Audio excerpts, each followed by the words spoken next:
Hello and welcome everybody to today's edition of Mexico News Network, the Travel Insider. My name is Sofia Rattinger and joining me is financial analyst Elliot Bullman. Mr. Elliot, how are you? I'm great, Sofia. How are you? How was your weekend? Oh, awesome. Great Day of the Dead festivals. Oh, yeah? Really good. Yeah, we're going to talk about that today. Coming up on the show, we've got lots of great news for you this morning. And remember to follow us on all our social networks, Facebook, Twitter, and Google+.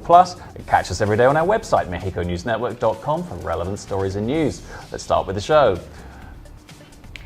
As we've said many times before on this show, businesses of all types have to be constantly evolving, adapting to new markets and trends. And of course, the travel industry is no exception. Given this rise of technology as a means of communication, the industry has been able to evolve its marketing strategies to reach more people in more innovative ways. Yes, let's take a jump back in time and remember how it was all before. If you were planning to take a trip, you almost certainly ended up at a travel agent's office. Hotels, tours, airplane tickets, you had it all there. It was a one-stop shop. This eased the job for the marketing strategies of these companies. They submitted their information to the travel agencies for their promotion, they put up a few billboards in roads and airports and a few commercials on the TV, and they'd be pretty much set. But not anymore. All that has become a bit obsolete. Well, that type of publicity is still valid. It is no longer enough. Businesses from all over the world now have to plan ever more creative campaigns to gain publicity. And in this day and age, when everybody can have a website and be out there, every additional advertising platform is well received. A very unusual platform that has a tremendous impact on entire destinations is movies. Eat, Pray, Love is a perfect example of this. A decade ago, Bali's famed white sandy beaches and popular shopping areas were deserted as visitors scared off by terrorism shunned the island of the gods. Prior to these attacks, more than 1.8 million foreigners arrived in Bali each year. But recently, tourism has bounced back. In 2012, nearly 3 million tourists visited the island, which was also boosted after Julia Roberts filmed on location for the movie Eat, Pray, Love. I love that movie, I have to say. And of course, Mexico has followed this trend. Cancun and Riviera Maya have a highly privileged location. Tourists from all over the world visit and fall in love with its beaches, nature, magic towns, and culture. And more often than not, visitors turn into permanent residents. Being such highly attractive places, visually speaking, it is more than obvious why it's chosen as a scenery for motion pictures, small screen productions, printed media, and photography. To carry out any kind of project of this kind, the Tourism Directive has firstly to approve it. They need to know what type of project it is, the origins, and number of people involved, to name some of the requirements. According to the Tourism Directive, around 20 productions a year seek authorization to film in Cancun. The Officer of Visitors and Conventions is responsible for recommending locations according to the necessities of the project.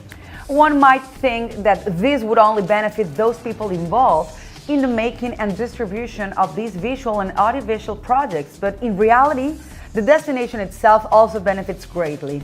This becomes a form of publicity that promotes the location and brings in cash flow when media and promotional businesses come to film here. There's a huge diversity of unique locations here for film, TV, video and photography shoots, ranging from glamorous beaches to inland cenotes and archaeological landmarks. Right, I mean, there's a huge diversity of unique locations here for TV, film, print, magazine, I mean, from inland cenotes to the glamorous beaches, right? And the great companies from all over the world are choosing this area for perfect destination to do all these productions, these huge productions. Huge. Oh yeah. Yeah. Well, another way in which the tourism industry relies on technology and means of communication for advertising purposes is through TripAdvisor. This website has become an essential marketing and reputation channel for hoteliers, as it houses more than 170 million reviews and opinions of travel-related businesses. They are posted from travelers all over the world, and 100 new posts are added every minute.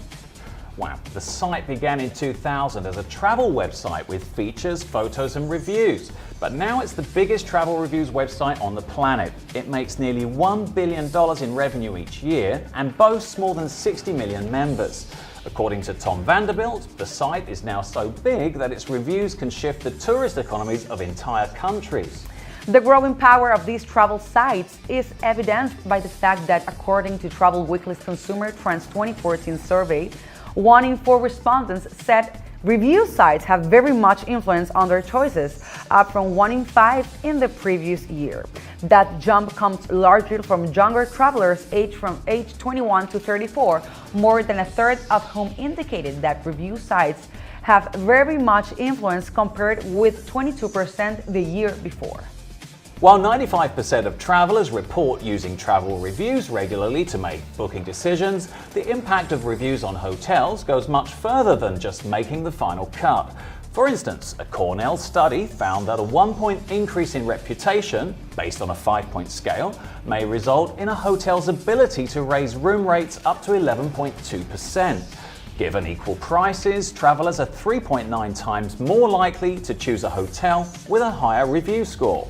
And even when hotel prices are increased for hotels with better review scores, travelers are more likely to book the hotel with a higher score despite the higher rate. In fact, 76% of travelers said they were willing to pay more for a hotel with higher review scores. There's definitely a relationship between the rating a hotel has and the revenue it receives per transaction. A 5-star hotel on TripAdvisor will make more per transaction per room than a 3-star hotel. And the more reviews a hotel has, the more money it will generate per transaction. More reviews may suggest more opportunities for those reviews to be positive. Because the numbers of reviews are important, hotels shouldn't just focus on rankings or stars, but in encouraging their guests to write about their experiences at the property. And did you hear about this parade on Mexico City this weekend? The Dia de Muertos? The Day of the Dead. I wonder how many people of these 250,000 people that were in the parade, how many people use this application, this website to choose their hotels, all the attractions that you could find in the parade. Yeah, a trip like that would a lot of them. A lot of people, right? Yes. 385 million reviews on there. Must have been pretty helpful. Mm-hmm. Oh yeah. And moving on, while they had a military origin, drones have become far more than just a fantasy, the ideal tool for tourism promotion. They have risen to become an option to show the general public places that, for various reasons, humans cannot reach. The increasingly affordable price and user-friendliness allow these camera-equipped drones to take truly spectacular pictures, which are then used in tourism promotion activities, mainly through internet and social networks. Video has become one of the main tools for tourism promotion. The development of the drone industry has facilitated and cheapened the production of spectacular aerial videos of hotels and surrounding areas. There can be no excuse anymore, and tourism experts encourage tourism service providers to have thrilling, impressive videos to awaken the interest of potential customers. So much so that now millions of computers worldwide store images made by these unmanned vehicles. And there's even a social network focused on this type of material, the so-called Dronestagram, which allows users to share material captured by drones. I didn't know that, Dronestagram. Yeah, That's a new one. It's pretty interesting. It's got travel, tourism, but it's got a whole lot more. You should really check it out. You'll be surprised. I will. A clear example of the importance of unmanned vehicles of the tourism industry is the recent arrival of Helibus to Quintana Roo, one of the most important companies targeting the drones who sought to settle in the most important destination country in tourism. You definitely want to consider nowadays investing in a drone because, they add so much to your business. If you want to do creative photography, you can get some really good pictures. And now they're totally affordable for all the people. I thought they would be like thousands of dollars. Well, I don't have a drone, but my brother. Does he? Yeah. Yeah, he does have a drone. They start around like $50 for something simple. I think it is not a toy, of course, but it's a great thing for my nephews. They see this little camera and drone. They're like fascinated with this toy, this really expensive toy for them. Absolutely. But I think it is really affordable for like $50. You can get one drone for $50. I think it's pretty. Put it on your affordable. Christmas wish list. Yeah, Santa. Santa Claus. Well, that was all for today. Thank you for staying with us. My name is Sofia Rattinger. And I'm Elliot Bullman. Thanks for joining us. And remember to check out all our social networks, Facebook, Twitter, and Google+. And catch us every day on our website, mexiconewsnetwork.com, for more relevant stories and news about Mexico and the world. Until next time.